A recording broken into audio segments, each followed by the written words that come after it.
पहले से ही शीरीन के प्रति बुरे इरादे थे। शीरीन मेरी अनुयायी है और ये तथ्य कि आपने उसे पहले उस जगह पर मारने का इरादा किया था आपको सजा दिलवाने के लिए पर्याप्त है। मौत की सजा। सुमति देवी कांप रही थी और उन्होंने अपना सर उठाने की हिम्मत ही नहीं की। प्रभु ने एक पल के लिए उन्हें देखा और शांति से कहा, क्योंकि आप एक स्वर्ग के उपहार की शिष्या हैं, मैं आपके जीवन को इस बार बख्श दूंगा। हालांकि आपको अपना सबक सीखने के लिए दंडित होने की आवश्यकता है। अपना आत्म प्रतिबिंब बनाएं। 1 महीने के लिए बंजर भूमि में जाएं। सुमति देवी को पता नहीं था कि एक बंजर भूमि क्या है, लेकिन वो जानती थी कि ये एक अच्छी जगह नहीं होगी। हालांकि उन्होंने अंततः ये पता लगा लिया कि ये एक बहुत ही भयानक जगह है जब उन्होंने दूत पुष्पित दास की ओर देखा। वैसे भी कम से कम उनकी जिंदगी तो बख्श दी गई थी और इसके लिए उन्हें आभारी होना चाहिए था। भगवान जी ने भूदेव सिंह को देखा और भूदेव सिंह ने अजीब तरह से मुस्कुराते हुए कहा, हे भगवान जी, मैंने पाप किया है, कृपया मुझे दंडित करें। प्रभु ने शांति से कहा, यह बहुत अच्छा है कि आपको आपकी गलती का एहसास है। भीमपुर राज्य तुरंत वापस जाओ। भूदेव सिंह चुप रहे। शीरीन हैरान थी। वो जानती थी कि भूदेव सिंह ने इस घटना से अपने आंतरिक बल का 75% खो दिया था। वो अब ठीक से खड़े भी नहीं हो पा रहे थे। वो इस हालत में कैसे भीमपुर राज्य में वापस जा सकते हैं? वो कुछ 1000 मील दूर था। उसे नहीं पता था कि भूदेव सिंह की स्मृति में प्रभु ने क्या देखा था, लेकिन भूदेव सिंह उसके लिए एक अच्छे दोस्त थे और वो उन्हें अकेले छोड़ना बिल्कुल भी सहन नहीं कर सकती थी। उसने बातचीत के लिए किसी जरिए की तलाश करने की कोशिश की। हे भगवान जी, 8वें राजकुमार ने अपना अधिकांश आंतरिक बल खो दिया है। वो शायद अपनी सवारी पर भी नहीं जा पा रहा है। हमें चाहिए। जब वो आगे कुछ कहने वाली थी तो प्रभु ने उसे बाधित कर दिया। क्या हमें एक दिन और आराम करना चाहिए? क्या आपको लगता है कि आपको मेरे सामने बोलने का अधिकार है? शीरीन चुप रही। प्रभु अपनी टकटकी उस पर लगाकर वहां से चले गए। चारों दूत एक दूसरे की ओर देखने लगे। दूत महावीर दास जी ने शीरीन की ओर देखा और धीरे से कहा, चिंता मत करो मोहतरमा शीरीन, वास्तव में भगवान जी, मैं ठीक हूँ। शीरीन ने उसे मुस्कुराते हुए कहा, ये मेरी ही गलती थी। उसके और प्रभु के बीच बहुत बड़ा अंतर था। दरअसल उसे उनके सामने बोलने का कोई अधिकार नहीं था। वो बहुत ही लापरवाही में काम कर रही थी और प्रभु के दोस्ताना रवैये के साथ ये उसे लगता था कि वो उसके सम्मानी दादा थे जो उसे एक पोती की तरह बोलने की अनुमति देंगे। अब जब उसने महसूस किया कि वो पूरी तरह से गलत है और उसे अपनी आंखों में खुद को कम कर लिया, तो उसे सबक सिखाया जाना चाहिए। उसने चारों दूतों को सांत्वना दी। चिंता मत करो आप लोग, मैं आगे से अधिक ध्यान दूंगी और भविष्य में मेरे शब्दों और कार्यों में मैं अधिक सावधान रहूंगी। चारों दूत चुप थे। दरअसल उसे उनके सामने बोलने का कोई अधिकार नहीं था। वो बहुत लापरवाही से काम कर रही थी और प्रभु के दोस्ताना रवैये के साथ ये उसे लगता था कि वो उसके सम्मानी दादा थे जो उसे एक पोती की तरह बोलने की अनुमति देंगे। अब जब उसने महसूस किया कि वो पूरी तरह से गलत है और उसने अपनी आंखों में खुद को कम कर लिया है, तो उसे सबक सिखाया जाना चाहिए। उसने चारों दूतों को सांत्वना दी। चिंता मत करो आप लोग, मैं आगे से अधिक ध्यान दूंगी और भविष्य में मेरे शब्दों और कार्यों में मैं अधिक सावधान रहूंगी। चारों दूत चुप थे। इससे उन्हें अब चिंता हुई। हालांकि वो कुछ और नहीं कह सकते थे क्योंकि उनके पास करने के लिए और भी कई चीजें थी। दूत महावीर दास जी ने शीरीन के काले घेरे को देखा और धीरे से कहा, मोहतरमा शीरीन, आपको वापस जाना चाहिए और एक अच्छा आराम करना चाहिए। सूर्योदय होने में कुछ ही घंटे बचे, तब तक आप झपकी ले लीजिए। शीरीन ने अपना सर हिलाया और फिर भूदेव सिंह की ओर चल दी। वो उसे सीधा खड़ा होने में मदद करने के लिए शीरीन ने अपना हाथ आगे बढ़ाया। 8वें राजकुमार, मुझे तुम्हें विदा करने दो। भगवान जी के फरमान से भूदेव सिंह को तुरंत पहाड़ी के नीचे गिरना था और किसी ने भी उसके खिलाफ जाने की हिम्मत नहीं की। इस प्रकार भूदेव सिंह को छोड़ने की जरूरत थी, भले ही वो हिल न सके।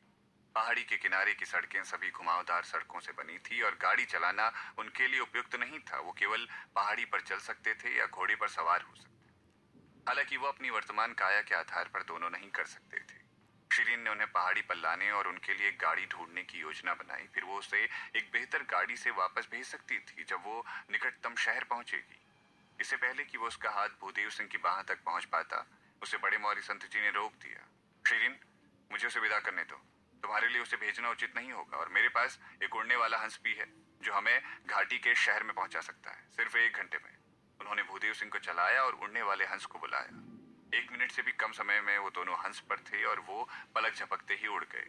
शीरीन बेबस उन दोनों को दूर जाता हुआ देख सकती थी। कोई बात नहीं, बड़े मौर्य संत जी उसे अच्छी तरह से जानते थे और उसकी चिंताओं को कम करने में हमेशा उसकी मदद करते थे। बड़े मौर्य संत जी के बारे में देखा गया वो सपना उसके दिमाग में दोबारा से छा गया। वो अनजाने में निराश हो गई थी और कुछ पूछने का आग्रह कर रहा था उसे कि उनके दिल का सटीक स्थान कहाँ है। चारों दूत अनिर्वाचनीय मामलों को सुलझाने में व्यस्त थे और शिरीन आखिरकार अपने घर लौट गई। भगवान जी को हर चीज की अच्छी समझ के बारे में उल्लेख करना मुश्किल नहीं था, क्योंकि घर वास्तव में अच्छी तरह से सजाया गया था और बहुत ही ज्यादा सुंदर था। ये एक खूबसूरत आत्मा को आराम देने के लिए पर्याप्त सुंदर था। वो मुफा के गले लगी और अपने बिस्तर पर लौट आई।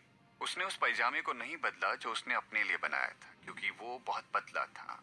उसे कंबल को लात मारने की बुरी आदत थी, इसीलिए उसे पहनना उसके लिए उचित नहीं था। उसने इसे सोने के लिए पहना होता अगर ये उसका अपना घर होता, लेकिन वो उसे यहाँ पहनना नहीं चाहती थी। उसका घर सच में बहुत सुंदर था और इसे 2 घंटे में 4 दूतों द्वारा बनाया गया था। उसने महसूस किया कि उन्होंने शायद इसका निर्माण नहीं किया है, लेकिन इसके बजाय एक निश्चित जादू से इसे बनाया है। क्या होगा अगर वो जादू अचानक अपना प्रभाव खो देता है? क्या हवेली अचानक गायब हो जाएगी? क्या तब वो सड़क पर सो रही होगी जब वो जाग जाएगी? हालांकि घर अद्भुत था। अगर वो अपने प्रसाधन में सो गई होती तो वो और अधिक असुरक्षित महसूस कर रही होती। उसकी जैविक घड़ी बहुत मजबूत थी। हालांकि वो इतने लंबे समय तक पीड़ित होने की वजह से थक चुकी थी, फिर भी वो अगले दिन सुबह सुबह उठ गई थी। वो खुद को साफ करने के लिए प्रभु का अभिवादन करने के लिए सबसे आगे वाले आंगन में गई थी। ऐसा लग रहा था कि प्रभु अभी अभी उठे थे, क्योंकि उनके बाल अभी भी बंधे हुए थे और उनके कपड़े अभी भी थोड़े गंदे थे। इतनी जल्दी? उन्होंने पूछा, जैसे ही उन्होंने उसे हॉल में प्रवेश करते हुए देखा। उन्होंने सोचा कि कल रात के कारण वो थोड़ा देर तक सोएगी, और वैसे भी बच्चे देर तक ही सोते हैं।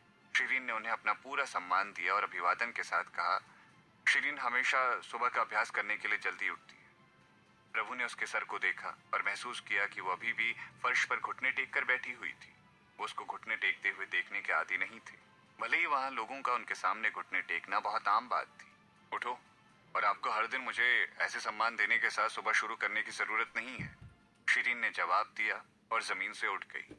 प्रभु को अजीब सा महसूस हुआ, क्योंकि उन्होंने देखा कि उसका सर अभी भी नीचे हो रखा था। उन्होंने अपनी आस्तीन लहराई और खाने की कुछ प्लेटें थी जो टेबल पर दिखाई थी। चलो कुछ खा लो। शिरीन ने अभी भी अपना सर नहीं उठाया था। धन्यवाद भगवान जी, मुझे लगता है कि मैं अपने स्थान पर बेहतर भोजन कर सकती हूँ। वो बहुत ताकतवर थे और वो उनके साथ खाना खाने पर जोर नहीं देना चाहती थी। इसके अलावा एक और बात थी, उसे भोजन के दौरान उसे दी गई हर चीज का धन्यवाद करने के लिए उनके सामने घुटने टेकने पड़ते थे, बल्कि वो अपने घर लौट जाती या कहीं और से खाना ढूंढ सकती थी। प्रभु ने उसकी ओर देखा और अपने माथे को सहलाया। अब जब वो आवेगपूर्ण हो रही होती तो उन्हें सरदर्द हो रहा था, लेकिन जब वो विनम्र हो रही थी तो वो असहज महसूस कर रहे थे। इसके अलावा बहुत से लोग उनके प्रति विनम्र थे। क्या इसका मतलब था कि अपवाद जल्दी ही गायब हो जाएगा? शिरीन, क्या तुम मुझसे डरती हो? शिरीन ने अंत में अपना सर उठाया। नहीं, मैं इसके बजाय आपका सम्मान करती हूँ। ठीक है, ये बहुत अच्छा है। चलो कुछ खा लो। शिरीन ने उनसे फिर से बहस नहीं की, लेकिन हाँ कहा और मेज की ओर चल दी। उसने एक मिठाई उठाई और खाने लगी। यह स्वादिष्ट थी, लेकिन वो सिर्फ 2 ही खा पाई। फिर उसने धन्यवाद देने के बाद प्रभु को अलविदा कहा। जब से वो आई थी उसने केवल अभिवादन किया था और उन्हें अकेले धन्यवाद ही दिए थे। वो बहुत विनम्र थी। हालांकि ऐसा लग रहा था कि प्रभु ही हैं जिन्होंने इन सबको नजरअंदाज किया था, लेकिन वो शिरीन ही थी जिसने उन्हें याद दिलाया कि वो उन दोनों की पहचान के बीच में एक बहुत बड़ा अंतर है। शिरीन, मुझे लगा कि आपने कहा था कि आप मुझे अपने पिता की तरह मानती हैं। क्या आप अपने पिता के साथ इस तरह का विनम्र व्यवहार करती थी?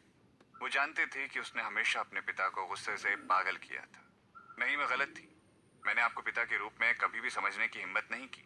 फिर क्या, आप मेरे दादाजी की तरह हैं, शिरीन ने ईमानदारी से कहा, क्योंकि वास्तव में उसने अपने पूर्वज के रूप में उन्हें देखा था। प्रभु शरबत पी रहे थे और उन्होंने लगभग अपना दम घोट लिया था जब उन्होंने शिरीन को यह कहते हुए सुना। शिरीन ने तब प्रभु की देखभाल को महसूस किया, क्योंकि वो उसके प्रति एक दादा की तरह थे। उन्होंने एक बड़ी और भारी किताब को तुरंत उसके पास फेंक दिया और धीरे से उसे एक परीक्षा देने से पहले 6 दिनों में से खत्म करने और समझने को कहा। अगर वो ऐसा नहीं कर पाती वो उसे भारी सजा देंगे।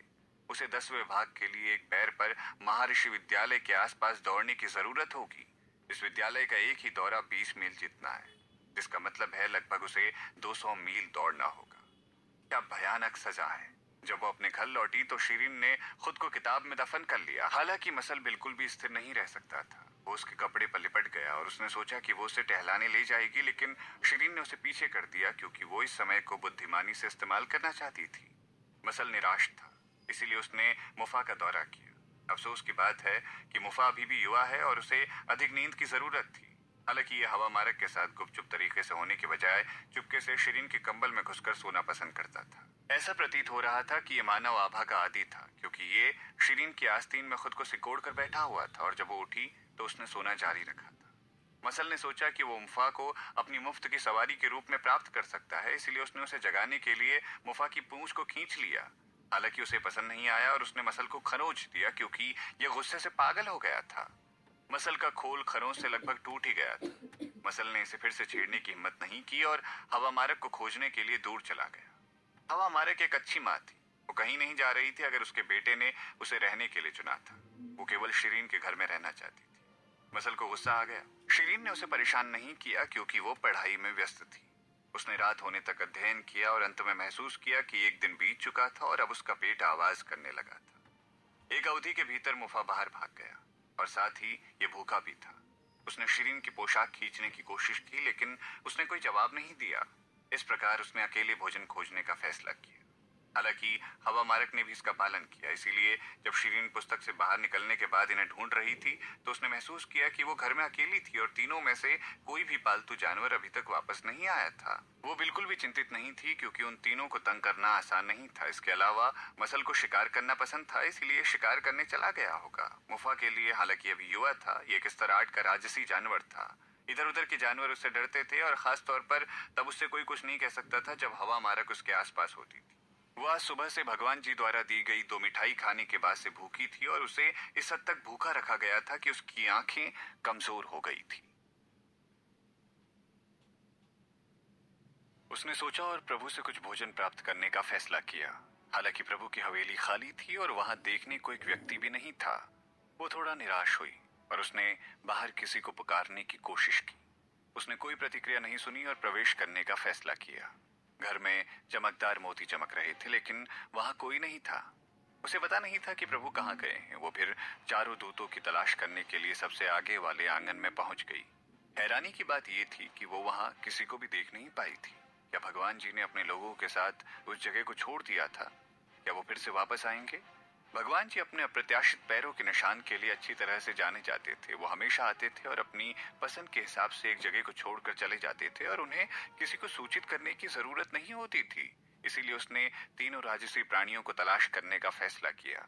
घर आने का समय हो गया था, क्योंकि वो तीनों दोपहर से बाहर गए हुए थे। शिरीन का मसल के साथ खूनी समझौता था, इसीलिए वो एक दूसरे को समझ सकते थे। जब वो खुद को शांत करती थी और अपना ध्यान केंद्रित करती थी तो शिरीन उसकी स्थिति और समग्र भावना को समझ सकती थी।